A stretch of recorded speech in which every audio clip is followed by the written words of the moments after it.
Hey YouTube, how you guys doing today? Kevin here coming at you with another video. Okay, so this is the bike right here. We left off. We put the some of the parts that we had on kicking around onto it, and we got to get into the electrical.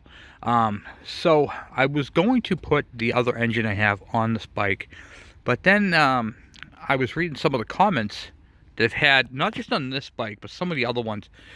You guys have had a ton of electrical questions.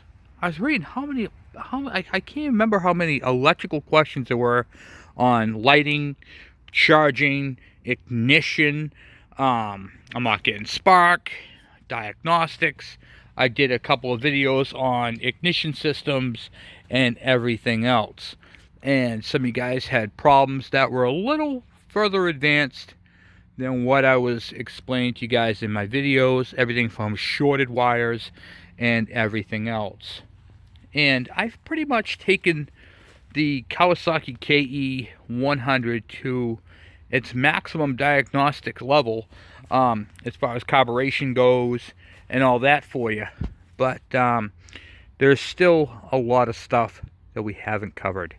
So what we're going to do before we finish this bike off, before we finish the plastics on the back and we go any further with the bike, we're going to be doing an electrical series on this bike. This electrical series is literally going to cover all your bikes. It might have a little slightly variation, but if you have a question on yours, feel free to ask. I'm going to try to cover it. Also, I want to let you guys know that all my videos that are on my channel are relative to the following bikes, okay? The Kawasaki's, the Suzuki's, and the Yamahas. It's good. My channel, if you don't see your bike on my channel, and you have a Kawasaki 100, whether it be a KE, a KM, a KD, a KV, a Trail Boss, or any of those, these videos cover those bikes with a few variations. Literally, for the most part, they're all the same. Okay, the Trail Boss 100 and the KV 100. If you look at my video on the engine with the 10-speed gearbox or 8-speed gearbox, that motor covers the KV as well. So I want to make sure I put that out there, that these bikes right here, I am covering the KV75, the KV100, the MT1s, the MC1s, all the bikes. They're all being covered on this channel. The DS100, the DS80, that was the Suzuki's, the Yamaha, the GT80, the MX80. All these are being covered on this channel. So we're going to be, over the summer, we're going to be getting a whole bunch more different bikes to be working on. But the KE has been the primary of this channel. So before we even the playing field with all the other bikes, we're going to take this one a step further. This is a stock bike from front to back. We got the box from Dennis there, who sent us all the parts and pieces for the headlight assembly. That's Mario. My son gave me a couple of little tattoos. There's Luigi. So anyway, from straightening out handlebars to putting new handlebars on, headlight assembly, gauge cluster, wiring harness all the way back, tail light, brake switches, all that type of stuff. Horn, directionals, you name it. If it's a system on this bike, the electrical series that we're going to be doing is actually going to cover this. So let's go in and take a look at some of the tools that I'll be using. And remember, I use a lot of specialty tools because I do a lot of bikes. I'm going to be teaching you guys how to do these with a simple multimeter and as I show off other new cool tools. Please understand that the tools that I show off are my personal review and I am no way in any shape or form affiliated with these tools. I have literally brought these tools with my own cash. They were not donated to the channel, and I am not sponsored by them. However, as a professional mechanic, I do use these tools on my day-to-day. So I'm going to share them with you, and you guys can make the decision if you guys want to use them. Not pushing tools here. All right, let's go check them out. All right, back inside. Now, once again, I am not sponsored by any of the stuff that I show here. I'm not sponsored by Mac. I'm not sponsored by Snap-on. I'm not sponsored by Power Probe. These are tools that I use on my day-to-day. And some tools that I find that Snap-on has are better than Mac. Some tools I find that Mac are actually better than Snap-on. It really depends on what you're doing. So when a tool company tells you, oh, I got the best, no, that doesn't necessarily mean that. Okay? So I'm going to show you guys some of the tools that I'll be using in my videos. But please keep in mind that everything I'm showing you, for the most part, there's only a couple of things you can't do with a multimeter. Okay? This is what I'm going to be primarily using. But while I'm using this, I'm going to show you guys some really cool tools and how to use them. Okay? So this looks all intimidating. But don't let it be intimidating, because I'm going to be your co-pilot. I'm going to be walking with you and showing you guys what I did and how I did it. Okay? So as we do on this learning channel. So, okay. Sorry about that. Okay, so some of the tools that you'll see. This one right here, I personally made. You're like, Kevin, what the heck is that? It's got a Play-Doh thing on it, 2 alligator clips. What's going on here? Okay, those 2 alligator clips right there hook up to a 12-volt or a 6-volt battery. I plug a headlight in there. I made this. It has a high beam and a low beam. It's a 3-way. That's off, high beam, off, low beam. Real simple. I made this tool right here because I get a lot of headlights, a lot of used bikes that don't run. And when I'm pulling a headlight or a tail light off or any type of light, I like to be able to test them. Well, I can't test headlights with stuff like that. It's just a pain in the neck. So I invented this right here, where I can actually put 6 volts to it, light it up. Or if it's a 12-volt headlight, put 12 volts to it and light it up. So that's a tool that I made. Pretty cool. Sometimes you got to do what you got to do on these older bikes, you know. This is a spark tester. This right here is a generic spark tester you can get anywhere. I'll show you what I did to this one. When you're working with spark testers, they regularly have this type of tip on them. This one, I actually took a spark plug end and put the threaded end on it right there, so it can fit on the, what do you call it, the R-style plugs. Same thing with this boot. So this boot is off of a dirt bike and has the same type of end as that. So this is for checking spark. This is one of the tools that I use. This tool right here, I literally made. I used the regular ignition tester off of a, what do you call it there? I think I got it from AutoZone. So it's a real basic ignition tester, and I just made a couple of different ends. It comes with this style end on it, but my plug doesn't have that. Mine has the screw type, so I use this. This is one that I had from a while back. These are common. I was in, when I lived up in the White Mountains, I was in Echo, we had Echo and Husqvarna. So here's my Husqvarna tachometer. It just tells me how fast the engine's spinning by taking this wire right here and bringing it next to the coil wire. This right here is a multi-point, it's like a 3-4 point spark tester. It tells you the integrity of your ignition. Pretty cool tool to have. You see the spark jumps inside there. You get a ground, a setting, and then you can see how far it jumps.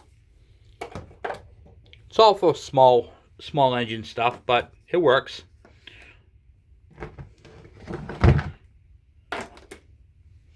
This is for 12-volt batteries. I'm just showing to you guys so you guys can see. It's not broken, nothing. This is the safety plastic. This is made by Mac Tools. And this is a load tester. This tells me what the cold cranking amps are. It does AGV, I'll show you. Does all those type of batteries right there. You could do cranking, AGM batteries, liquid filled batteries, all kinds of stuff. So it tells you what your charging system's doing, your alternator, all that type of stuff, just by this one little tool. This one's about $100. Okay. You might notice that this is a cheap Craftsman one. Craftsman right there. There's the model number if you wanted to order it. I bought this one. I had a smaller one, but I like this one. This one does not. This is not fancy. This one does not light up. It's just got a basic protective cover on it, and it's got all the regular AC the DC settings, the ohms, resistance, all that. You can check it, everything with this one multimeter. I love this one. It's not a fluke. I don't like fluke because flukes are kind of harder to read because you don't have all the individual settings. You set it to kind of ohms, and then it does whatever ohms it feels like it's on. I like to be in control, and I like to know if I'm reading a 20K or a 200K. So I like that one better. It's just how I am. Preference. Some people prefer the fluke meters because they are technically better. I don't own a fluke. I'm not going to buy a fluke meter. I'm going to keep buying the Craftsman ones. And with that said, I'm also going to show you guys something else. Part of doing the electrical diagnostics, I'm not even going to use this multimeter. In fact, I'm going to have it in my video because that's what I like to use. But I'm not going to use this multimeter now. No, I think what I'm going to do is I'm going to use this multimeter. This is a Harbor Freight. If you buy a tool, you can get these generally free from Harbor Freight. Or if you had to buy it, they're only like $6. I mean, they're cheap. Cheap as cheap can be. And this is going to do everything that this one can do. And I'm going to show you guys how to do that. So I like to do this because a lot of the people, a lot of you guys who watch my videos are not professional mechanics. And you're not going to go out and spend hundreds of dollars on equipment. You're going to go to Harbor Freight and you're going to buy this right here for $6 because that's what you're working on. So this is what I'm going to use because this is what I know you guys are going to be using. And that is not degrading. I just want you to know that. I just want to show you that I can do with this what this can do and what that, well, most of that can do. Okay? And that's not a really necessity for working on a bike. Okay? So, with that said. So, I'm going to be using this right here because I know a lot of you guys have these. And this is cheap and easy to get. And if you throw this, if I threw this across the yard, okay? I'm just going to throw it across the yard. Okay. I threw it across the yard. Okay? I don't typically do that with tools because that's not the way it goes. But I know that when I pick this thing up, it's going to work. Is that cool? So, proof is in the pudding, guys. I'm going to use this one right here to do the electrical diagnostics. Most people don't throw their tools across the yard, but for this purpose, I had to. Okay, on to the next tool. This tool is awesome. If you have the ability to buy this type of tool, this tool is absolutely awesome. This is the ECT 3000 made by Power Probe. Once again, I'm not sponsored by them. What this does is this finds a short or an open break in a wire. So you have a tone generator right here, and you have this little green wire. This hooks up to either one of these. Hooks up to this right here. This clamps onto a wire, a bare wire. This one stabs to a wire. This one plugs into the back of a connector. And these are the coolest thing ever because this, you pop your marker light out or your brake light, and you plug this one in, and then you can probe either side. You take this tool, if you can get it out, and you go along your wire and it will beep. When the beeping stops, guess what?